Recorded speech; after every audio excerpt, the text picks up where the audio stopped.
Hello, je suis super contente de vous retrouver parce qu'aujourd'hui on va parler d'une palette à maquillage pour les yeux.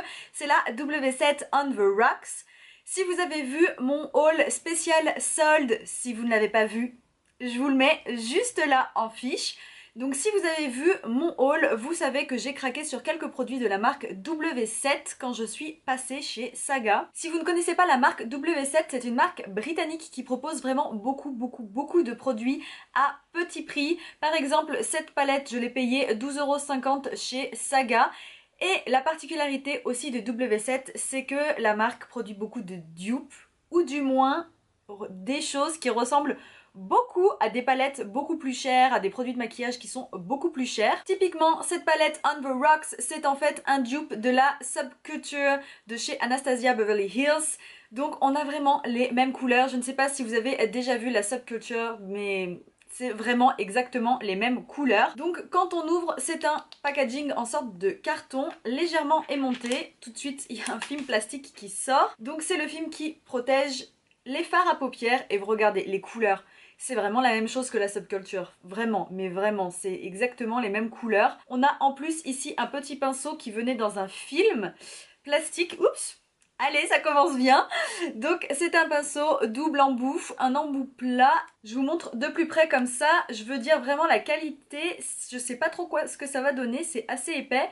Et de l'autre côté, c'est beaucoup plus fluffy. Voilà. La palette On The Rocks de W7 dispose de 14 fards à paupières dans des tons perso. J'aime énormément, je trouve que c'est très joli. Je vais tout de suite les swatcher pour vous montrer un petit peu ce que ça donne. Je commence par la première ligne avec le fard blanc Sugar Rim et ensuite je continue au fur et à mesure. Je trouve qu'en swatch c'est plutôt pas mal. Les fards ont l'air assez poudreux mais ils swatchent assez bien. Ensuite, je passe à la seconde ligne, donc avec un fard un peu beige, un peu nude, comme ça. Et je continue avec le reste des fards et c'est vraiment... Franchement, je suis assez impressionnée par ces swatchs. C'est mieux que ce que je pensais. La palette swatch vraiment pas mal. Je suis assez impressionnée parce que j'avais vraiment très peur. Avant de me lancer dans le test W7, j'avais quand même été voir quelques revues et j'ai vu beaucoup de choses très négatives où on disait que les fards étaient extrêmement poudreux, que c'était une catastrophe, les gens qui en avaient jusque là, des fards, enfin bon bref, vous voyez le genre. Mais je me suis dit, allez, on sait jamais, fais-toi ta propre idée. De toute façon, je suis vraiment pour me faire toujours ma propre idée.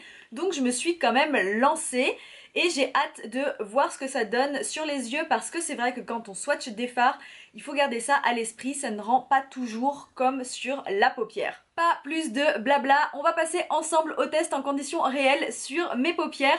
Pour l'instant, je n'ai fait que mes sourcils, mon teint et sur mes paupières, j'ai de l'anti-cerne, mais pas de primer pour les fards à paupières. Donc voilà, c'est parti, on y va. Je vous rapproche pour que vous puissiez bien voir ce que ça donne sur mes paupières. Je vais commencer par prendre ce fard ici, c'est le Moscato.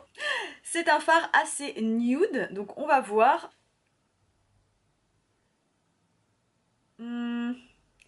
Il n'y a pas beaucoup de pigmentation. Mon but c'est d'unifier ma paupière mobile. Dites-moi ce que vous en pensez en commentaire au fur et à mesure si vous trouvez que les fards sont pigmentés ou pas. En tout cas, celui-ci c'est correct sans plus. Ensuite, je vais venir prendre le fard Body Shot juste ici en fard de transition. J'utilise un pinceau comme ça, c'est un pinceau You Are Cosmetics parce que le pinceau qui est fourni avec la palette ne va pas me servir pour le creux de paupière. Les fards ne sont pas trop poudreux, je vous laisse regarder un peu la palette, mais pour l'instant ça va. Je l'applique en creux de paupière. Oh, ça va! Oh, ça va celui-là. Je prends donc le pinceau qui était fourni avec la palette du côté un peu fluffy et on va voir si ça estompe bien. Bon bah écoutez, franchement, je n'ai rien à dire. Pour l'instant, le pinceau fonctionne, c'est pas le mieux du monde parce qu'il a un peu tendance, vous voyez, à rester bloqué. Mais ça fonctionne plutôt pas mal. Je viens prendre ce fard bleu ici qui est vraiment très joli. C'est le fard Caracao. Donc j'utilise ce coup-ci un pinceau précis de chez Real Technique. Je vais vous montrer en même temps que je prends, ce sera plus facile pour vous de vous rendre compte. C'est un peu poudreux mais vous voyez, ça va encore, hein. C'est assez correct. Pas trop de chute. Je vais mettre ce fard bleu ici en coin externe.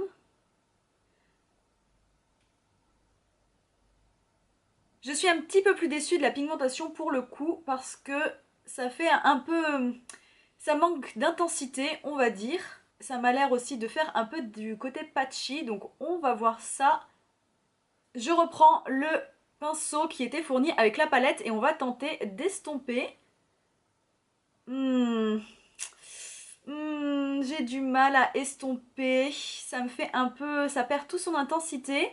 Vraiment la couleur perd de l'intensité et je trouve que c'est patchy, je sais pas ce que vous en pensez, dites-moi. Je vous montre la différence estompée et pas estompée avec ce bleu Caracao. Donc ici c'est estompé, comme vous pouvez voir on a perdu en intensité. Et ce côté-là, ce n'est pas estompé, donc clairement quand on compare les deux, on voit bien que le fard, quand on l'estompe, il perd vraiment en intensité. Je vais venir maintenant prendre Last Call qui est ce fard un petit peu marronné.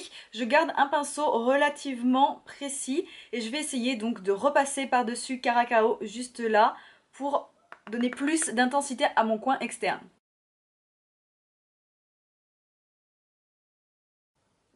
Je n'applique vraiment qu'un soupçon, vraiment une pointe, parce que j'ai peur que ce fard s'étale et prenne toute la puissance, mais il a l'air déjà plus pigmenté que Caracao. J'essaye de l'estomper, mais à chaque fois, le fard perd vraiment en intensité, donc je vais arrêter d'utiliser ce pinceau, des fois que ce soit le pinceau W7 qui fasse n'importe quoi, et je vais utiliser un pinceau que je connais bien de chez Real Technique. On va voir si ça change quelque chose. Mais je vous avoue que pour l'instant, les fards perdent vraiment en intensité. C'est comme s'ils disparaissaient quand on commençait à les estomper. Voilà ce que ça donne pour le moment après avoir appliqué Last Call. Je dois avouer que j'ai du mal à travailler ces fards. Ils ne s'estompent pas super bien. Ils perdent vraiment en intensité. On va continuer quand même ce maquillage, je vais jusqu'au bout, je donne toutes les chances possibles à cette palette. Je vais prendre Champagne Toast, juste là qui est un vert vraiment très beau. Je le prends au doigt parce que c'est un fard à paillettes. Il est vraiment sublime. Et là j'y vais carrément sur toute la paupière mobile.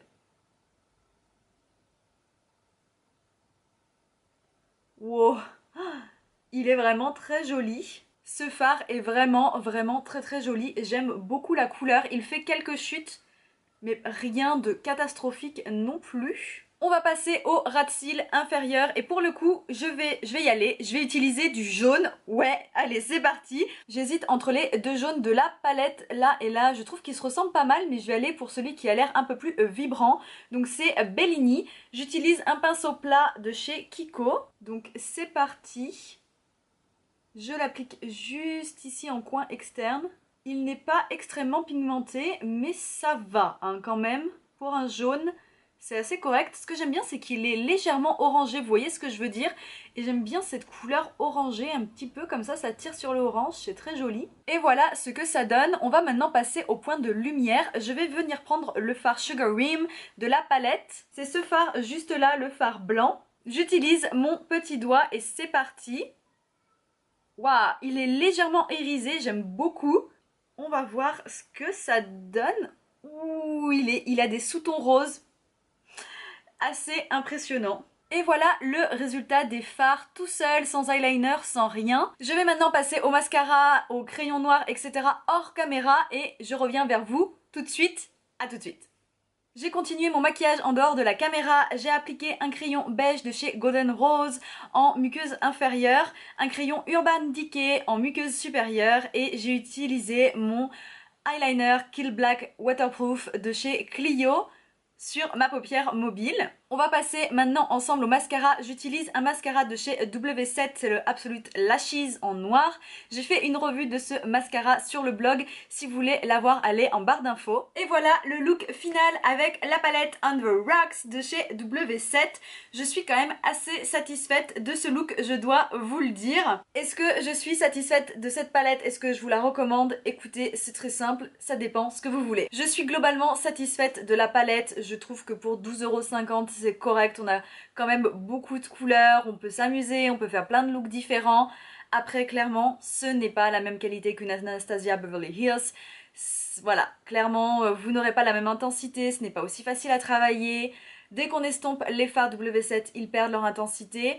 et ils sont légèrement patchy. J'aurais aimé aussi que le fard vert soit plus brillant, plus lumineux, qu'il capte toute la lumière et que du coup ça fasse une paupière extrêmement lumineuse, shiny, etc. Ce n'est pas le cas. Donc pour moi cette palette ce n'est pas une déception, je vais continuer à l'utiliser, c'est certain, un peu plus pour tous les jours quand je veux aller vite et pas me casser la tête et avoir peur de faire une erreur en estampant mon fard ultra pigmenté, vous voyez, dans le genre ces fards qui sont tellement pigmentés, on les estompe et en fait on en a trop mis et c'est une catastrophe, on y passe des heures. Là clairement c'est une palette avec laquelle je vais me maquiller tous les jours pour aller vite, voilà, quand je veux m'amuser mais pas me prendre la tête. Donc oui, je la recommande à tous ceux qui sont un petit peu dans cet esprit là, qui veulent pas s'embêter. Sinon si vous êtes ultra amoureux de maquillage et que vous ne voulez que du maquillage professionnel, passez votre chemin. J'espère que cette vidéo vous a plu, si c'est le cas n'hésitez pas à la liker. Moi je me suis vraiment ultra amusée à créer ce look et au final j'en suis assez contente. Donc si vous aimez ce type de vidéo, likez-la évidemment, mais aussi abonnez-vous à ma chaîne, vous saurez où cliquer, par là. Donc voilà, on se retrouve sur le blog où j'ai fait un article pour cette palette et pour le mascara. Et on se retrouve aussi sur Instagram, n'hésitez pas à me suivre, tous les liens sont en barre d'infos. Je vous fais de gros bisous et je vous dis à très vite pour une nouvelle vidéo et plein de crash tests à nouveau. Bye!